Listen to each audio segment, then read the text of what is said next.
If you've been following the news lately, you're likely aware of the recent Supreme Court ruling overturning affirmative action programs.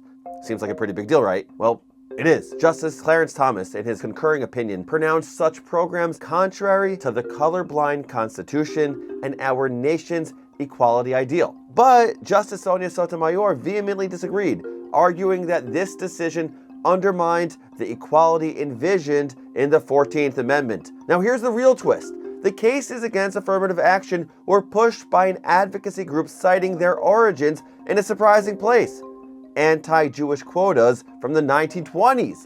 So we're left grappling with tough questions. Is affirmative action a Jewish value? What does this ruling mean for Jewish college applicants? That's a lot to digest, isn't it? Let's take it step by step. But first, we need to make sure we're all on the same page here. What is affirmative action? According to Cornell University, affirmative action is a set of procedures designed to eliminate unlawful discrimination among applicants, remedy the results of such prior discrimination, and prevent such discrimination in the future. This all started with President JFK's Executive Order 1961 and was set in stone with the Civil Rights Act of 1964. So what was the goal? To ensure equal employment opportunities without regard to race, creed, color, or national origin. When you think about affirmative action, who comes to mind? Some groups are explicitly mentioned, like African Americans, Hispanics, and Native Americans. But what about Asian Americans, Arab Americans, or Jewish Americans? Are they included? Well, these groups fall into a complex category. They're neither explicitly included or excluded from affirmative action policies. It can depend on a range of factors, from how an individual identifies to how an institution interprets a policy. It's a thorny issue, and there are no easy answers. So why is the Jewish community caught up in this debate? To answer that, we need to take a step back in time. Picture the early 20th century. Jewish students were increasing in number of elite institutions like Harvard. Instead of celebrating this academic success, some reacted with discriminatory quotas. Ever heard of A. Lawrence Lowell? Neither had I, but anyway, he was the president of Harvard in the 1920s, and he proposed a 15% quota for Jewish students. Lovely. These anti-Jewish quotas were a harsh reality and sadly accepted at the time. This left lasting scars on the Jewish community, making the debate around affirmative action particularly sensitive for many Jewish people today. So is the principle of affirmative action seen as a Jewish value or not? In the wake of this new Supreme Court decision, what does this mean for Jewish students and the community at large? The African American Policy Forum argues that race-conscious affirmative action remains necessary to address race-based obstacles that block the path to success of countless people of color of all classes. On the other hand, David Sachs and Peter Thiel describe affirmative action as discriminating in favor of racial minorities. Racial preferences primarily benefit minority applicants from middle and upper class backgrounds. Now, imagine you're a Jewish high school student watching this whole Supreme Court case unfold. You're about to apply for college. What would this ruling mean for you? Here's the kicker. Jewish perspectives on affirmative action are as diverse as the Jewish community itself. You've got groups like the ADL, for instance, who've expressed deep disappointment with the Supreme Court's decision, criticizing it as, quote, a fundamental misunderstanding of the history and present realities of racial discrimination. Liberal Jewish organizations like the Reform Movement's Religious Action Center have also voiced their disapproval. Rabbi Jonah Dov Pesner expressed concerns that ignoring race would perpetuate racial injustice. But the Louis D. Brandeis Center for Human Rights Under Law applauded the ruling. Today, Harvard discriminates against Asian Americans in admissions in the same manner in which it discriminated against Jews in the 1920s and 1930s. They argue in recent years, affirmative action policies have the effect of excluding Asian, Jewish, and others, pointing to statistics that show the number of Jewish students at Ivy League schools has been dropping in recent years. They attribute this decrease to the institution's increasing focus on diversity. Others note that even if Jewish enrollment at the most selective schools is declining, Jewish students are still overrepresented considering they constitute just 2% of the population. There was a really nuanced take by the host of a podcast about the history of Jewish quotas at the Ivies by Mark Oppenheimer.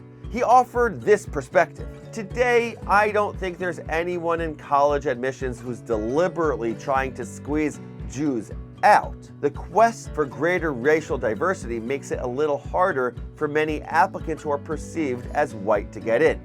I know this is heavy stuff and it's complicated, but it's more than an abstract debate.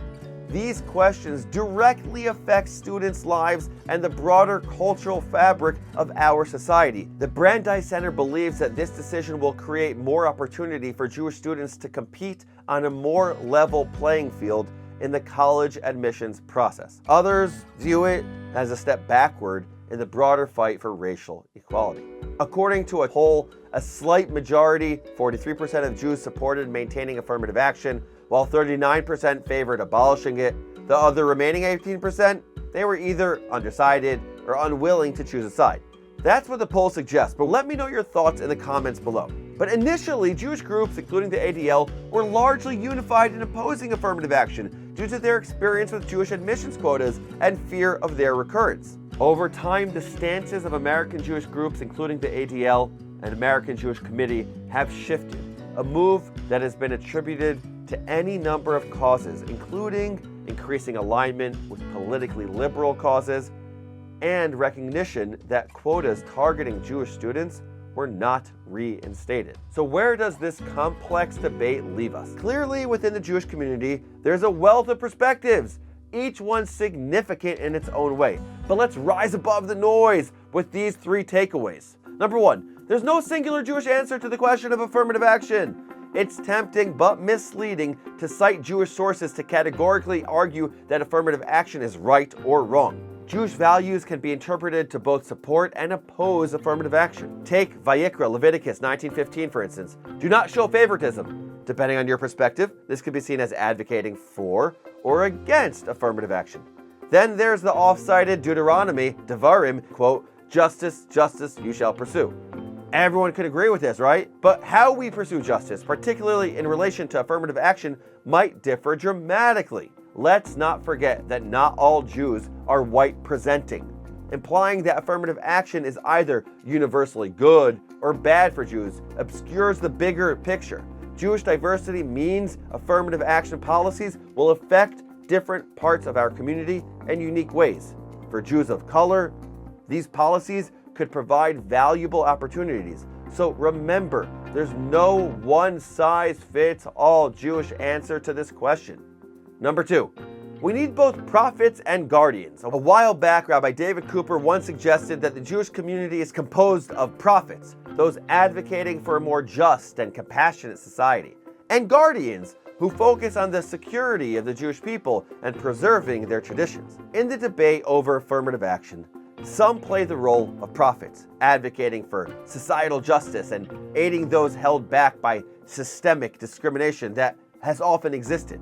Others are more the guardians, concerned about the potential implications of such policies for Jewish, Asian, or other communities. Here's the key.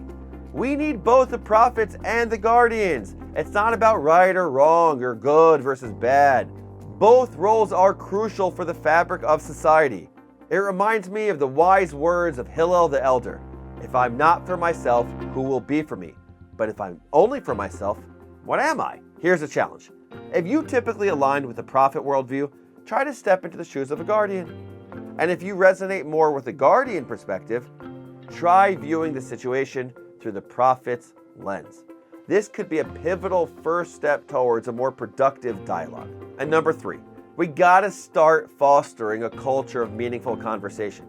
The power of debate and discourse is a cornerstone not just of Jewish tradition, but of any thriving society. Just as the Talmud, a record of Jewish law and tradition and folklore, is a chronicle of intellectual debates spanning centuries, many cultures have their own rich histories of dialogues shaping their identities and norms. When it comes to complex issues like affirmative action, it's not up to us to provide a definitive solution. Instead, our role is to engage in a thoughtful discourse about it, to explore its implications, benefits, and challenges. The discourse on affirmative action is as diverse as our communities, and that's something to embrace. We don't need to strive for a singular view, but instead, let's celebrate our intellectual diversity. We must be mindful that our words and our attitudes can either bridge these gaps or widen them.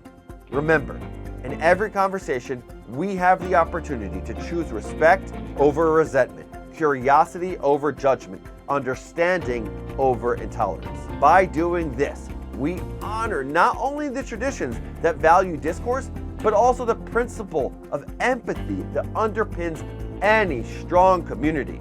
In the process, we not only broaden our own perspectives, but we also strengthen the ties that hold us all together as a community.